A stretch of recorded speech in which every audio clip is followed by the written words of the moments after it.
Hey everyone, it's Aliah Henry, and you're listening to The Aliah Henry Show.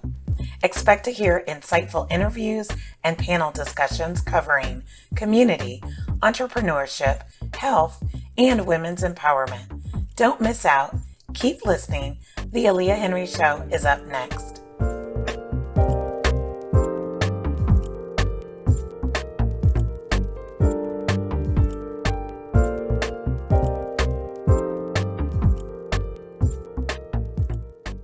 Hey everybody, it's Aliah Henry, and my guest today is Coach Liz Moffitt, president of the Christopher Quinn Group. We started our series talking about key strategies in leveraging your next career move, and she's back today to finish us up and continue that discussion on those key strategies. So don't go anywhere. We'll be right back. You're listening to The Aliah Henry Show, and it's up next. Thank you to our sponsors, the Henry Group, the Christopher Quinn Group, and Tawny Haynes Apparel. Hey Liz, thanks for joining me today. Hi Aliah, thank you for having me. I'm always excited to be here. Well, it is good. I'm really excited about just the series and talking about how we're preparing for our next moves. Within the careers, and it's just exciting to share these nuggets of information to help someone to kind of rethink about their planning and their next steps. So this is great. Yes. So in our first session, we talked a little bit about leveraging some key strategies. I know in this session 2, we want to really dive into resumes, which is kind of like, your personal marketing piece for getting that next new role. But now we've got this digital piece that kind of pushes us and propels us forward as well. So we'll also talk about some links to utilizing LinkedIn professionally as well. Oh, yeah. Yeah. Because they need to match. Well, good. So let's dive in. And so obviously everyone knows that they always need to have a resume. Share us just the latest tips, some trends, some do not do's, just those nuggets that will help us to understand why the resume process is still very key to your next career transition. Yeah. Oh gosh, that's a big one, but it's one that we're going to take on today. Now, as it relates to your resume, it is so important that you keep it up to date. The time to give out your resume is not when someone asks you and you don't have it ready. So we get in our jobs and we're doing a great job, and we just have not taken the time to put our accomplishments on there. And so when someone asks us for our resume, we have to think through, okay, all right, did I update it? Is it, and then you're wasting time by having to go and get it done or doing it yourself. And if you're doing it yourself, you may not be doing yourself justice. So make sure that you update it at a time that that you've had some accomplishments, because you don't want it to look like a job description. You want it to be reflective of who you are and what you bring to the table. So I have a question that could be a question from someone that's also listening. So each year, typically, employees are given a performance review. Mm-hmm. In those performance reviews, as you have reviewed some of the accomplishments that you have done, are those some of the things that you really need to be making sure that get on the resume at that point? Absolutely. Absolutely. Every year or every time, if you think you're going to forget, keep up with your own accomplishments, so that because in the performance review, there may be some opportunities that you have taken that doesn't ever come up. But that's up to you. It's a two-way conversation. So if there's some things that you've done that doesn't get mentioned, that's your opportunity to say, hey, I just want to make sure that, we take into consideration how much money I saved the company, or all these processes that I've streamlined this year, or how great my sales accomplishments have been this year. So keep up with your own accomplishments so that you update your resume as you continue to grow. And that's really good that you're stating that. So one of the things for a former company that I used to work with, and this was a for-profit company, we were always having to do a self-performance review. And that was really sometimes very difficult to kind of state where you've done well. I think a lot of people struggle with that in those areas. And we used to keep like a little Word doc sheet, and you could just kind of, add those accomplishments along the way, because we all already knew that when the annual review came along, you had to do yours first anyway. And there are a lot of companies who still have that model. Right. So it's really key to be able to just go back to a notebook, especially if you journal or write things down, so that you will have that key information really readily available to you. It's also good if you are leaving a role, and then you've got to try to remember, oh my goodness, I know I was a part of that project and we did XYZ, but if you never wrote it down, you don't know where your part was done well in it. Right.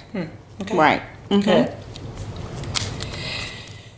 So as we talked about the resume updates and updating it currently, and as you kind of go along in your day-to-day work, really, share some of the things that we shouldn't see on the resume. Wow. And I've seen many. Okay. And I've seen good things and I've seen bad things. Now, in this day and age, don't put your date of birth, your age. Don't put your and I've seen some individuals not putting their physical address on their resume. They might just put the city and state, because sometimes you have no control over who is going to get your resume. And so you never know whether, someone is stalking you, whether they are, using that information for, no good. So you just may put your city and state where you live as opposed to your physical address. Email address. Make sure that you're using an email address that is as much of your name as you possibly can. Sometimes your name may be taken, but you might be able to use your initials. But you want a person to be able to relate the email address to who you are. You don't, if you were called Sweet So Pea, basically, you don't want partygirl@gmail.com. Okay. Exactly. That's what we're talking about, people. Like, and everybody has known, everybody understands it.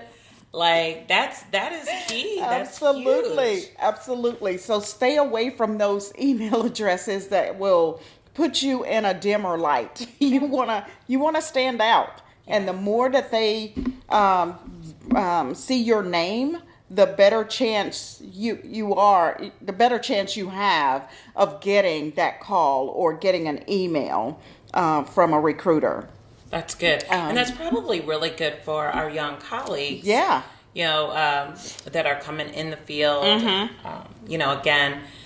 and I share that, just out of all kindness, but sometimes it's more of just they haven't been out in the field long enough. Yeah. And so sometimes, they don't know to have like a professional email address.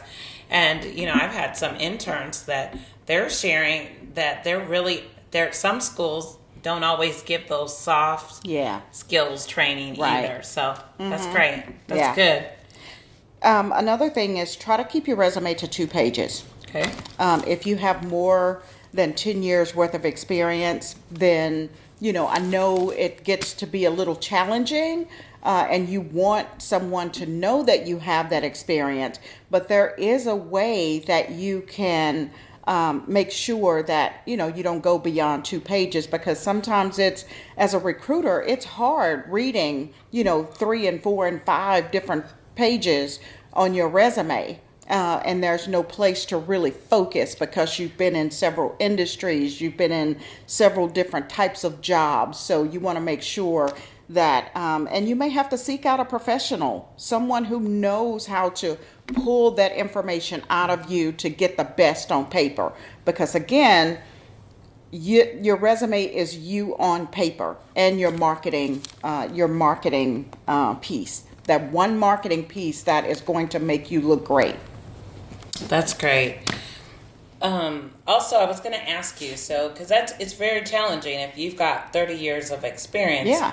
then you really want to consider utilizing a professional resume writer or Right. service to really help, like Coach Liz said, really help you identify that. I know that sometimes that's difficult to Yeah. think about, but you really do, because obviously what they're going to really be looking at is they're going to be pulling out those key accomplishments Yeah. for you, and they're going to understand how to really articulate that on paper as it needs to be Yeah. out there. They want to know what you've done, not what you're supposed to do. Yeah, That's the good. difference. That's really good. So is there anything else right off the bat, this is a quick nugget, that we need to know on the resume side? I would say, as much as you possibly can, get your resume in the hands of someone who knows you and will put their reputation on the line for you. And that's really called networking. Over 80% of people get jobs based on people that they know. So you're educating that individual to say, hey, I'm looking for a job, and this is what it looks like. If you know of anyone that is hiring in this area, please let me know. Do you mind if I send you my resume so that, in the event that you know of anyone, that you can pass it on for me? Yeah. So, but once that person, puts your resume in the hands of someone else, compliment them, be thankful. Like Aliah said earlier, send them a thank you note, and that could be via email to say, thank you for taking the time to help me on my journey. Because, every time that we start something new, it's a journey for us. And you have to go with the good and the bad. Sometimes there's going to be letdowns. It takes about 6 to 8 months to find the next job, but you can cut that time in half just by educating individuals and handing off your resume to them. That's great. That's good. Now, just as the resume is extremely important, the digital marketing space has just boomed. There are 3 billion plus users on all of the social platforms. And LinkedIn is one of my favorite platforms professionally. I absolutely love LinkedIn. I think it is a great place to network, to really have your resume aligned with your digital space. And so one of the things that I'll share is make sure that as you are lining up your resume and you're updating the resume, you do the same thing for LinkedIn. And so that means your profile. You want to make sure that the profile is a reflection of the work that you're doing. If you are in the executive level C-suite, then make sure that's in there. If you're doing entrepreneurship, if you are a digital content writer, or if you are in diversity inclusion, whatever it is that's going to kind of pique someone's interest, you want to make sure that it's listed in your profile header, and that it resonates and identifies you. The other thing that I know that I see quite a bit is outdated photos and selfies. Those are no-nos on LinkedIn. So just remember, if you are currently in this process of sharpening up some of the attributes on this whole career path. Let that be one of them. Make sure that your photo is current. It's professional photo. Yeah. I've seen some photos. Sometimes you're a selfie. It's got your spouse in it, or your buddy, or your best friend. Those are photos that really don't have to be on your profile as your profile, because again, if you're looking for a job, partnership, next opportunity, speaking engagement, people want to be able to see, oh, let me go to the LinkedIn site, let me look at that particular person.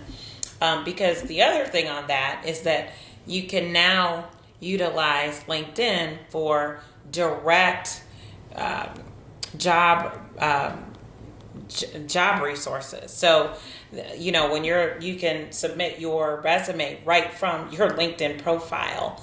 And so again, all the more reason to have everything updated on LinkedIn, making sure that you have your photo that is updated and professional as well. So it does show a reflection of you. I recently went to an event, and so we had everyone who was going to be on the platform early. So I did all my LinkedIn connections, and one of the speakers did not look like herself. And in the picture was 15 years old. So again, I was surprised, because I was like, oh wow. And so, but again, that is your digital brand, right. And we change hairstyles and things like that. But, if it's been a decade, it's time to give yourself a great gift of just having your photos redone. And the other thing that I will share is that on LinkedIn, it's a great opportunity because you can add not just your professional experience, but your volunteer experience, your certifications. You can network with other groups of like-minded interests, and of course, connect with other people in roles that you want to see yourself in. So, when we're talking about these key strategies on finding your next move, LinkedIn is a really great platform to develop those key relationships and to engage without having to, quote unquote, be stalker with the people that you really want to see yourself doing business with or doing some type of partnership with. So it's very, very key to align both the resume, which is you on paper, and our traditional, way of looking at a candidate or looking at someone to partner with. But now with the digital space, they both really need to align so that when people see the two, they know they're still talking and looking at the same individual. Yeah. And you have to decide whether you want a paper resume or if you want to, I see some individuals that will use their LinkedIn profile as their resume. So, my opinion, of course, is to have both. That way, if there is someone that, needs a copy, you have a copy to hand off. I agree. I like using both because I just think that we're in an age where there's so many different areas that people are looking for individuals to partner with. Yeah. And so whether, you may be streaming through 15,000 resumes or, easily going to someone's LinkedIn branding link where you can see exactly what they're doing in real time. And I just love it. So I do think both are good practices to utilize. Well, that's great. So we have shared with you some nuggets again. So this was another good episode to kind of share those nuggets on key strategies in leveraging your next move by utilizing and updating and refreshing your resume and then also your LinkedIn profile. So As you all are thinking about your next move, don't forget to remember to go after what you want, but prepare yourself and plan for the next move. There are multiple tools, both digitally and just traditionally, that you can use to develop your next steps so that these key strategies really work for you and help you advance to the next level. And this has been a great discussion. Thanks, Liz, for joining me. Thank you for having me, Aliah. No, it's been good. And we look forward to talking about, further key strategies and career with obviously our guest today, Coach Liz Moffitt from the Christopher Quinn Group. And again, you're listening to the Aliah Henry Show, and we'll talk to you soon. Take care.